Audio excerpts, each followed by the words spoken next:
Hi hello నమస్తే నేను మీ host అక్షర విహారీ. ఈరోజు మనతో పాటు స్టూడియోలో ప్రముఖ జ్యోతిష్య వాస్తు పండితులు భరత్ శర్మ గురుగారు ఉన్నారు. గురుగారితో మాట్లాడదాం.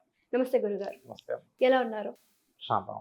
గురుగారు, చాలా మంది ఇళ్లలో జంతువులను పెంచుకోవాలనుకుంటారు. కొంతమంది తాబేళ్ళని, అలాగే డాగ్స్ని, క్యాట్స్ని లేదా పక్షుల్ని పెంచుకోవాలని ఇష్టపడుతూ ఉంటారు. కొంతమంది ఏమో మంచి జరగాలి ఇంటికి అని తెచ్చుకుంటారు. ఇంకొంతమంది మానసికంగా బాగుంటుంది అని ఏంటో ఇంకా ఇష్టం కొద్దీ తెచ్చుకుంటూ ఉంటారు. అసలు అలా తెచ్చుకోవడం వల్ల నిజంగా ఇంటికి మంచి లేదా మానసిక ప్రశాంతత అనేది ఉంటుందంటారా? ఈ రోజు ఉన్నటువంటి కాలానికి సంబంధించి చాలా మంచి ప్రశ్న వేశారు. ఉమ్, సహజంగా మనం ఇవాళ రోజుల్లో ఎక్కడికి వెళ్తున్నా సరే కొన్ని ఇళ్లలో తాబేళ్ళు, ఉమ్, మాక్సిమం 90% ఇళ్లలో కుక్కలు, ఇంకేదైనా కాస్త వెరీ లిమిటెడ్ ఎక్కువ ప్లేస్ ఉండి కాస్త బాగా ఆర్థికంగా ఉన్నవారు డిఫరెంట్ పక్షులు ఇవన్నీ పెంచుకుంటున్నాం. మనం సహజంగా చూస్తూ ఉంటాం. ఉమ్, సహజంగా ఒకప్పుడు మనం బాగా గమనిస్తే ఈ పక్షులు అవన్నీ కూడా ఎక్కడ ఎక్కడ స్వేచ్ఛగా విహరించాలి? బయట. అడవుల్లో, ఫారెస్ట్‌లో, చెట్ల మీద తిరుగుతూ ఉంటే వాటికి బలం. అదేవిధంగా ఈ కుక్కలు ఎక్కడ ఉండేటివి? వీధి బయట తిరిగేటివి. ఉమ్, వీధి బయట తిరిగేటువంటి కుక్కలు ఇప్పుడు వీధి లోపలికొచ్చాయి. ఇంటి లోపల. ఇంటి లోపలికొచ్చేసాయి. వీధి బయట ఉండాల్సినవి గేట్ బయట ఉండేటువంటి వాటిని గేట్ లోపలికి తీసుకొచ్చుకున్నాం. ఉమ్, అట్ ద సేమ్ టైమ్ తాబేళ్ళు లాంటివి కొంతమంది పెంచుకుంటూ ఉంటారు. ఇవాళ రేపట్లో ఈ సోషల్ మీడియాస్‌లో ఉన్నటువంటి వీటి వల్ల ఈ తాబేలు పెంచుకుంటే బాగుంటది. వాటి మీద ఇన్ని స్టార్స్ వస్తే బాగుంటది. అన్ని స్టార్స్ వస్తే బాగుంటది. దాంట్లోనే డిఫరెంట్ తాబేళ్ళు. ఈ తాబేలుకు ఇంతటి విశేషత ఉంటుందని ఇంట్లో పెంచుకుంటూ అది ఇల్లంతా తిరుగుతూ ఆ యొక్క దుర్వాసన, స్మెల్ ఇవన్నిటితో ఆ ఇల్లంతా పాడు చేసుకుంటూ గందరగోళంగా చేసి ఇది చేసుకుంటూ ఉంటారు.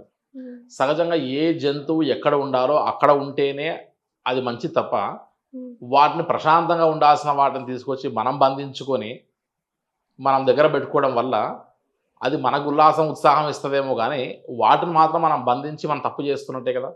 అంటే వాటికి ఏ లోటు లేకుండా బాగా చూసుకుంటే మరి? ప్రశాంతంగా అవి సహజంగా తిరిగి వాటికి ఏం కావాలో అది తినే దగ్గర నుంచి తీసుకుపోయి, ఉమ్, అవి ఏం తినాలనుకుంటున్నాయో తెలియక మనం పెట్టిందే అవి తింటూ మనం ఇబ్బంది పడుతూనే ఉన్నాయి కదమ్మా!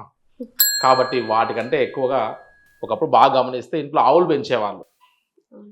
ఆ ఇంట్లో ఆవు మన దగ్గర నుంచి ఏ నెగెటివ్ ఎనర్జీ ఉన్నా సరే ఆ ఆవు స్వీకరించేది. ఉమ్, మన ఇంటికి ఉన్నటువంటి ఎనర్జీ గానీ, నెగెటివ్ ఎనర్జీ గానీ, ఒక యజమాని యొక్క నెగటివిటీ గానీ, ఆ ఇంటికి ఉన్నటువంటి ఒక వాస్తు దోషాలు గానీ, వచ్చిపోయేటువంటి వారి యొక్క దృష్టి దోషాలు గానీ, ఇవన్నిటిని ఆవు స్వీకరించి తనకేదైనా ఇంటి యజమానికి బాధ కలిగితే కన్నీళ్లు కారుస్తదట ఆవు. ఆవు తీసుకున్నటువంటిది ఆక్సిజన్‌తో పాటు వదిలేటువంటిది కూడా ఆక్సిజనే వదులుతదట. ఉమ్, మీరు ఆవుకి ఒక గడ్డిలో గానీ, ఒక దానలో గానీ విషం కలిపి పెడితే, అది విషంతో ఉన్నటువంటి ఆహారం తీసుకొని తన పాలల్లో గానీ, ఆక్సిజన్‌లో గానీ, అది ఇచ్చినటువంటి ఒక మలమూత్రాదులతో గానీ, ఎందులో కూడా పాయిజన్ ఇవ్వదట. తన గర్భంలో మాత్రమే దాచుకుంటదట.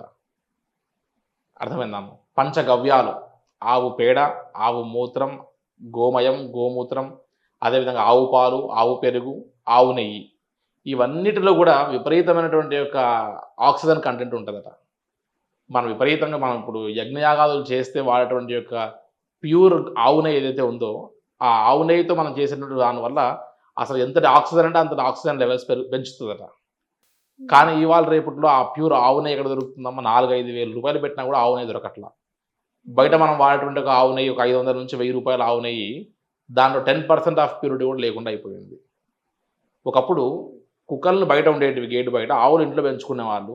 ఎటువంటి ఈతి బాధలు లేకుండా ప్రశాంతంగా, హాయిగా జీవించి 100 సంవత్సరాల పైన బతికారమ్మా.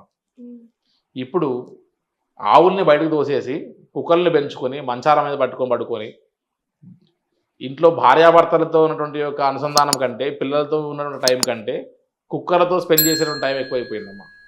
దానివల్ల ఏమవుతుంది అనంటే, మానవ రిలేషన్స్ తగ్గిపోయి, జంతువులతో అఫెక్షన్ పెరిగిపోతుంది. తద్వారా సైకలాజికల్ ఎఫెక్ట్స్ కూడా వస్తాయమ్మా.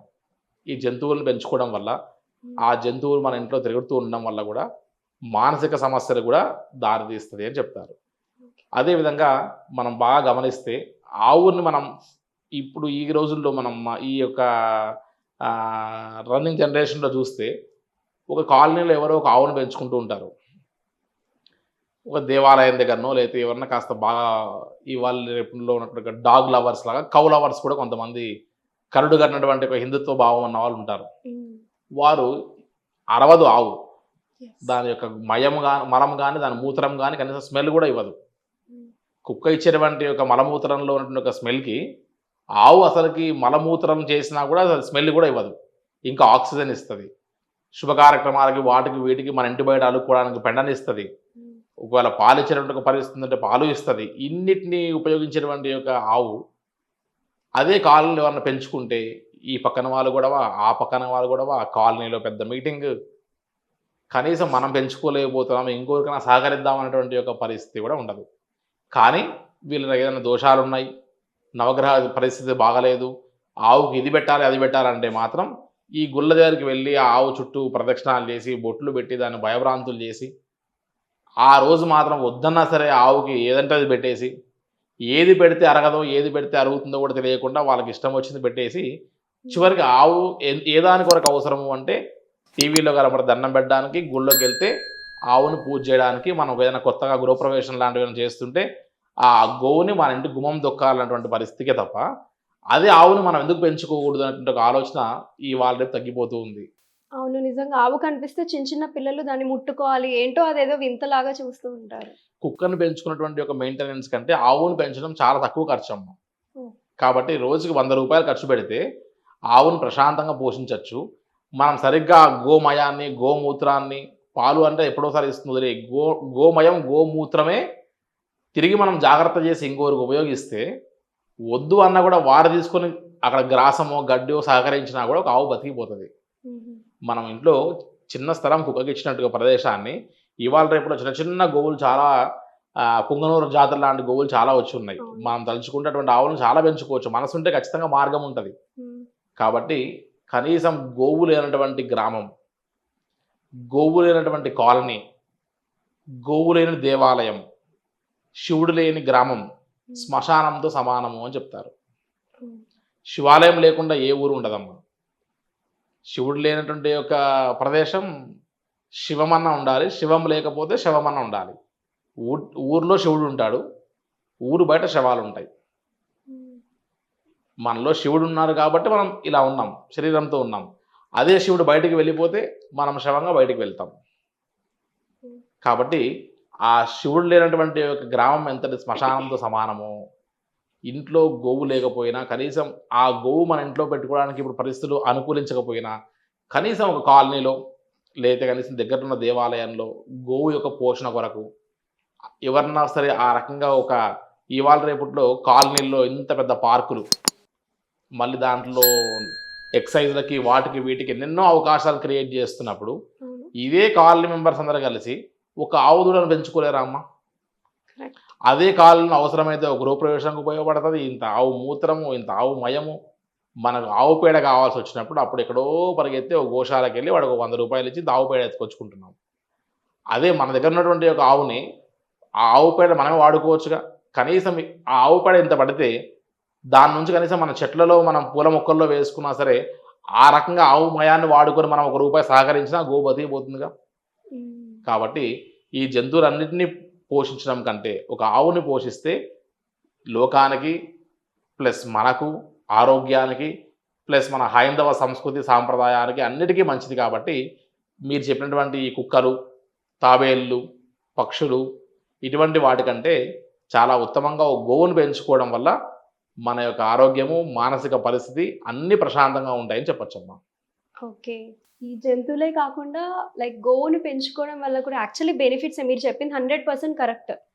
కాకపోతే ఏదో ఇంకా కారణాల వల్ల అది అవాయిడ్ చేస్తూ వచ్చారు జనాలు. కానీ ఈ వీడియో చూసిన తర్వాత నేనైతే రియలైజ్ అయ్యాను. కానీ చూడాలి.